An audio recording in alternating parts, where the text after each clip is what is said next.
Cuando Emmanuel llegó a casa, la tensión estaba por las nubes. Su cuñado Gregorio, que también estaba presente, estaba furioso. Gregorio ya había escuchado rumores sobre Emmanuel, incluso de veces en las que supuestamente lo habían visto abrazado por otro hombre en el vestíbulo de un hotel. A pesar de las negativas de Emmanuel, Gregorio no se tragó la historia. En un arrebato, lo echó de la casa y le amenazó con contarle todo a su padre. Hola y bienvenidos a nuestro canal. Hoy les traemos una historia de la vida real que de verdad te pondrá los pelos de punta. Esta vez, nos trasladamos a la ciudad de Baguio, en Filipinas, para conocer una tragedia que no deja indiferente a nadie. Vamos a ser sinceros, la vida en pareja no siempre es fácil, especialmente cuando te casas joven. Y cuando encima no hay estabilidad económica, todo depende del amor y la buena voluntad. Si a eso le sumas la llegada de un bebé, las complicaciones se multiplican aún más, convirtiendo una situación ya de por sí difícil en algo aún más desafiante. Este caso es un claro reflejo de cómo los problemas pueden apoderarse de una relación. Entonces, ¿qué fue lo que realmente pasó? ¿Qué hay detrás de esta historia tan impactante? Quédate con nosotros mientras desentrañamos todos los detalles y profundizamos en lo que ocurrió.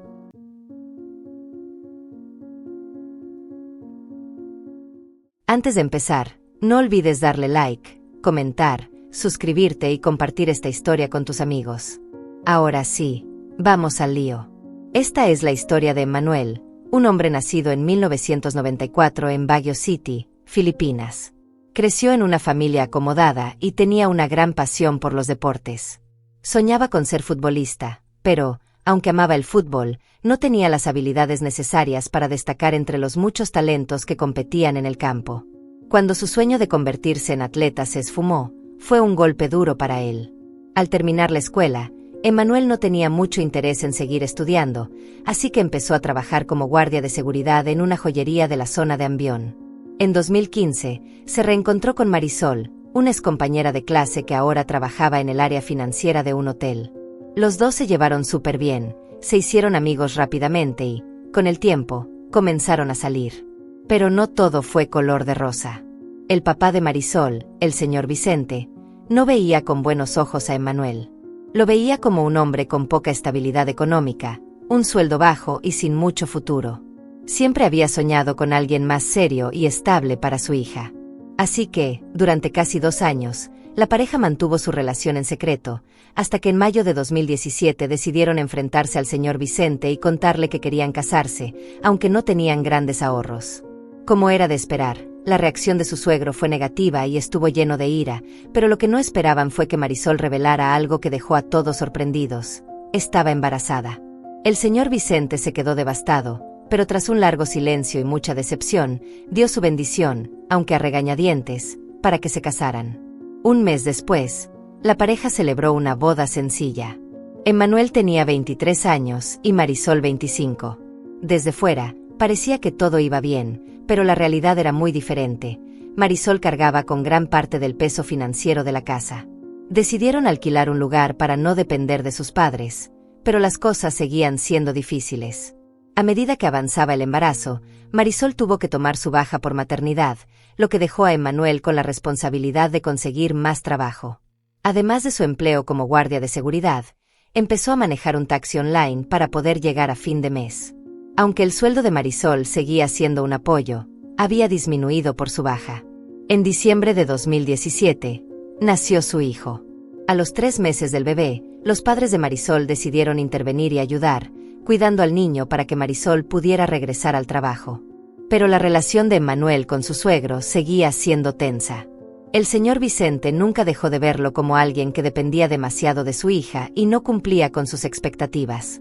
Pasaron los años y, a mediados de 2020, cuando la pandemia golpeó con fuerza, la oficina donde Emmanuel trabajaba tuvo que cerrar debido a las restricciones.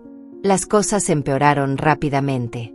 Más del 60% del personal, incluido él, fue despedido de manera indefinida, dejándolo sin ingresos fijos. Para Emmanuel, esto fue un golpe tremendo. Su hijo de 1 año y medio necesitaba leche de fórmula, pañales y todo lo que requiere un bebé. Sin otras opciones, tuvo que depender de su trabajo de taxista online, pero ni eso fue suficiente. Su coche aún estaba bajo un préstamo, y una buena parte de lo que ganaba tenía que destinarlo a pagar las cuotas. Para colmo, el hotel donde trabajaba Marisol también cerró, dejándola sin trabajo. Los ahorros que tenían no duraron mucho, y los pagos del alquiler seguían llegando, aunque recibieron algo de ayuda. Para colmo de males, los padres de Marisol no dejaban de regañarla, recordándole constantemente que la elección de su marido no era la correcta. El amor no lo es todo, le decían. Lo que realmente importa es el dinero. Mientras tanto, los ingresos de Emmanuel se desplomaban aún más. Apenas tenía pasajeros, ya que la mayoría de las personas prefería quedarse en casa, tal como recomendaba el gobierno. En mayo de 2020, la situación fue tan mala que tuvieron que pedirle dinero prestado al hermano menor de Marisol, Gregorio, para poder pagar las facturas de electricidad y agua que se acumulaban. Gregorio, un funcionario de 24 años del Ministerio de Asuntos Sociales, tenía un salario fijo que no se vio afectado por la pandemia. A menudo ayudaba a su hermana económicamente, pero lo mantenía en secreto para que su padre no lo supiera, ya que su temperamento era bastante explosivo. En julio de 2020, las cosas empezaron a mejorar, aunque de manera muy lenta. Los negocios comenzaron a abrir de nuevo y Emmanuel notó que algunos pasajeros comenzaban a pedirle viajes otra vez. Fue en ese momento cuando recogió a un pasajero llamado Tomás, un empresario de 49 años que trabajaba en el rubro de la ropa y el alcohol. Tomás era una persona amable y parecía estar contento con el servicio de Emmanuel. Le pidió su número de teléfono, explicándole que no quería seguir usando la aplicación para reservar viajes, sino que preferiría llamarlo directamente cada vez que necesitara un conductor. Para Emmanuel, esto fue una verdadera bendición. El dinero seguía siendo escaso, y tener un cliente fijo le resultó un respiro. Tomás no solo era generoso con sus propinas, sino que también se encargaba de las comidas de Emmanuel y le pagaba un salario más que justo. Pronto, Emmanuel se convirtió en el conductor habitual de Tomás. Lo llevaba a reuniones con clientes, bares, hoteles e incluso a viajes largos, como a Santiago, para cobrarle a un cliente. El acuerdo parecía perfecto. Tomás era tranquilo y nunca escatimaba en su dinero, lo que le facilitaba un poco la vida a Emmanuel. Sin embargo, había una trampa que Emmanuel no había previsto. De vez en cuando, Tomás le pedía compañía por la noche, no solo como conductor, sino también como alguien con quien pasar el rato, cuando se sentía solo. Al principio, Emmanuel se sorprendió, pero con la situación tan difícil que vivían, aceptó, y por dinero, se fue involucrando en algo que no había planeado. Marisol, por su parte, pensaba que su esposo simplemente estaba trabajando más horas, conduciendo su taxi día y noche. No le daba demasiada importancia a las veces que no volvía a casa, suponiendo que estaba fuera de la ciudad haciendo viajes largos, durmiendo en su coche o descansando en el aeropuerto entre turnos. El dinero seguía llegando, y Emmanuel le enviaba dinero de forma regular. Eso era suficiente para que Marisol no sospechara nada de las largas ausencias de su esposo.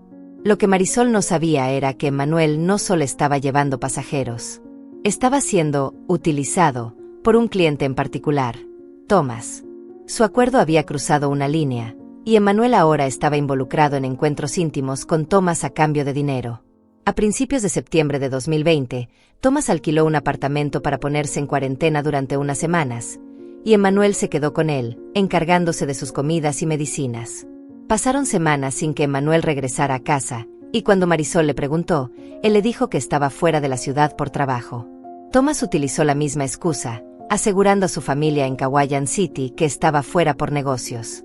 A pesar de la ausencia de Emmanuel, él seguía enviando dinero a Marisol cada 2 días, y mantenían contacto a través de videollamadas frecuentes. Todo parecía estar en orden, hasta el 15 de septiembre de 2020. Ese día, Julio, un compañero de trabajo de Marisol, la llamó aparte y le soltó una bomba. Había visto a Emmanuel varias veces en su edificio de apartamentos, siempre acompañado de un hombre mayor. Al principio, Marisol pensó que Julio se había equivocado, pero entonces se le envió una foto de Emmanuel cerca del ascensor con Tomás. Furiosa, Marisol no perdió ni un segundo y llamó a Emmanuel para enfrentarlo directamente. Él lo negó todo, alegando que solo había estado en el apartamento para ayudar a un pasajero enfermo. Pero Marisol no le creyó ni una palabra. Exigió que regresara a casa de inmediato, sobre todo porque Julio insistía en que Emmanuel llevaba semanas alojándose allí. Cuando Emmanuel llegó a casa, la tensión estaba por las nubes. Su cuñado Gregorio, que también estaba presente, Estaba furioso. Gregorio ya había escuchado rumores sobre Manuel, incluso de veces en las que supuestamente lo habían visto abrazado por otro hombre en el vestíbulo de un hotel. A pesar de las negativas de Manuel, Gregorio no se tragó la historia. En un arrebato, lo echó de la casa y le amenazó con contarle todo a su padre. Sintiéndose acorralado, Emmanuel regresó al apartamento de Thomas la noche del 20 de septiembre de 2020. Pero cuando llegó, montó un escándalo. Thomas, sin embargo, no mostró comprensión alguna. Le recordó que su acuerdo había sido claro desde el principio. Si no querías esto, deberías haberlo dicho desde el principio, le reprochó. Yo podría haber buscado a otra persona. Thomas también le recordó que Emmanuel había sido bien compensado por sus servicios. No estás haciendo esto gratis, le dijo. Sabes los riesgos. Yo también los asumo. Si mi familia se entera, también tendría problemas. Así que acepta el trato tal como es. La ira de Emmanuel llegó a su punto máximo. En un ataque de furia, agarró una silla y la tiró al suelo antes de lanzarse sobre Thomas con un cuchillo que había tomado de la cocina del apartamento. Un grito desgarrador se oyó por todo el edificio, llamando la atención de los vecinos. Corrieron hacia el ruido y encontraron a Thomas sangrando. Sin pensarlo dos veces, pidieron ayuda y Thomas fue trasladado al hospital en estado crítico. Mientras tanto, Emmanuel fue detenido por la policía. Por suerte, Thomas sobrevivió, aunque tuvo que pasar 5 días en cuidados intensivos para recuperarse. Sin embargo, el incidente dejó a su comunidad en shock y fue un golpe durísimo para el suegro de Emmanuel, el señor Vicente. Durante años, el señor Vicente había advertido a su hija sobre Manuel, y siempre se opuso a su relación. ¿Y ahora esto? Para él, era como si hubiera tenido razón todo el tiempo. Furioso y disgustado, el señor Vicente se negó rotundamente a visitar a Emmanuel en prisión. Solo Marisol y su hermano Gregorio lo apoyaron, esperándolo durante todo el juicio. Debido a los retrasos por la pandemia, el juicio no comenzó hasta más de un año después. Durante ese tiempo, Emmanuel se disculpó una y otra vez con Marisol, insistiendo en que había tomado medidas tan extremas solo para protegerla a ella y a su hijo. Le explicó que el trabajo como taxista online no era suficiente, y que se sentía atrapado. Convertirse en compañero para Thomas, por muy humillante que fuera, había sido su única forma de mantener a flote a su familia. Finalmente, el juicio comenzó, y Thomas testificó, alegando que no tenía ninguna culpa. Según él, no había nada ilegal en lo que había ocurrido. Explicó que él y Emmanuel tenían un acuerdo claro desde el principio. Le dije, contó Thomas en el tribunal, esto es lo que te voy a pagar. Si estás de acuerdo, perfecto. Si no, puedes irte. Pero si aceptas, tienes que cumplir con lo que te pido. Emmanuel aceptó, y según Thomas, incluso le pagó más de lo acordado. Él sabía lo que estaba haciendo, agregó. Si su familia se entera, no es mi problema. Entonces, ¿por qué tanta rabia ahora? El abogado de Emmanuel argumentó que las acciones de su cliente fueron impulsadas por un arranque de furia. Él pensaba que había estado tomando precauciones, explicó el abogado. Pero cuando su esposa y su cuñado descubrieron lo que estaba pasando, entró en pánico. Emmanuel se detuvo en un bar, bebió mucho, y luego fue al apartamento de Thomas. Lo que ocurrió después no fue premeditado, fue el resultado de un juicio alterado por el alcohol. El abogado pidió clemencia, sugiriendo que Emmanuel debería ser absuelto de los cargos, o como mínimo, condenado a una denuncia obligatoria en lugar de ir a la cárcel. Thomas negó rotundamente todo lo que dijo Emmanuel. En el tribunal, aseguró que Emmanuel llegó esa noche en perfecto estado, no estaba ebrio, no se tambaleaba, ni hablaba de manera extraña, y mucho menos olía a alcohol. Es inmaduro, poco profesional y solo le importa el dinero, dijo Thomas. Pero cuando lo pillan, llora como un niño. Lo que hizo fue cruel y no se lo perdonaré. Casi pierdo la vida por su culpa. Se merece el castigo más duro posible. Los testimonios de los vecinos del edificio respaldaron la versión de Thomas. Afirmaron que Emmanuel no mostró señales de estar borracho esa noche. Incluso las autoridades confirmaron que no había indicios de que hubiera consumido alcohol. Emmanuel, consciente de lo que había hecho, admitió en el tribunal que atacó a Thomas por pura rabia. Quería acabar con él, dijo, porque arruinó mi matrimonio y me humilló. El 24 de octubre de 2021, El Tribunal Superior de Baguio dictó sentencia. El juez declaró a Emmanuel, de 25 años, culpable de agresión e intento de asesinato. Fue condenado a 15 años de prisión, con la posibilidad de fianza después de cumplir al menos 8 años. El tiempo que pasó en custodia mientras esperaba su juicio se dedujo de su condena. Marisol, quien había perdonado a su marido, consideró presentar una apelación, argumentando que Tomás parecía estar bien de salud. Sin embargo, su padre y su hermano no estaban de acuerdo. «Deja que Emmanuel cumpla su condena», le dijeron. «Necesita reflexionar sobre lo que hizo. Deja de consentirlo». Incluso le sugirieron que pidiera el divorcio, pero ella se negó. En lugar de eso, decidió regresar a la casa de su padre con su hijo de 2 años, determinada a mantener unida a su familia, a pesar de todo lo que había sucedido. ¿Qué lecciones podemos aprender de esta historia?